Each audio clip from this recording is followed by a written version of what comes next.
Eh bien, David prend son courage.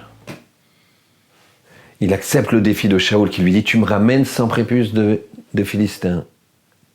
Il va dans le camp et quelque temps plus tard, il amène 200.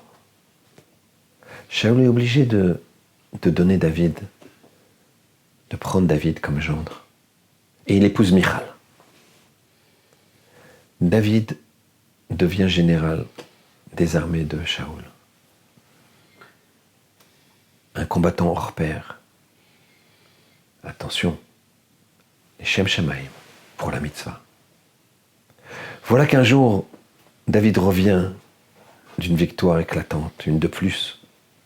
Et le peuple chante David des myriades, Shaoul des milliers. Shaoul entend ça. Il entend que le peuple dit Shaoul des milliers et David des myriades. Ce sont beaucoup plus que des milliers, dizaines de milliers. Shaoul dit, mais comment David peut oser laisser le peuple chanter sa gloire plus que la mienne? Comment avait compris le chant, Shaoul? Il a compris, David, il gagne contre des dizaines de milliers d'ennemis, Shaoul contre des milliers.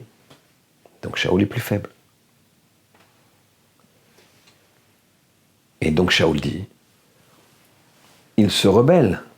C'est un manque de respect. Si c'est un manque de respect, Chayev Mita, il est condamné à mort. Et c'est vrai, comment David a pu laisser? Parce que David, dans son humilité, dans sa grandeur, il n'a pas compris le chant du peuple comme ça. Il a compris que le chant disait « Shaoul, pour vaincre, il n'a besoin que de milliers de combattants. Alors que David, pour vaincre, il a besoin de dizaines de milliers de combattants. » Donc, pour David, c'était un hymne à Shaoul, plus que pour lui. C'est pour ça que David a accepté. Mais Shaoul a compris différemment. Et ce soir-là, David est dans son palais de prince avec son épouse. Et son épouse, en fermant les rideaux, la nuit était déjà bien avancée. Elle voit en contrebas un homme, plus un autre, plus un troisième, qui se cache, armé jusqu'aux dents. Et elle les reconnaît.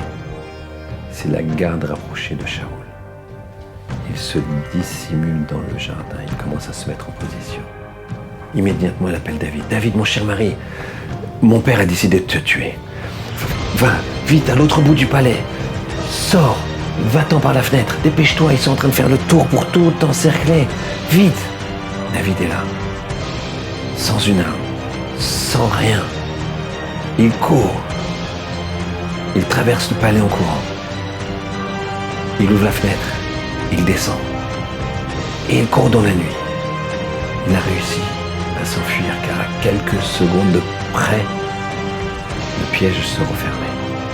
Et il court. Et il sait maintenant qu'il vient de passer en quelques secondes de l'homme le plus puissant du pays, à part Shaoul, d'un des plus riches du pays, d'un des plus honorés du pays, à quelqu'un qui n'a plus rien, quelqu'un qui n'a même pas de passeport. Comment va réagir David? Dans quelle dépression va-t-il tomber? Vous allez voir que sa réaction va être incroyable.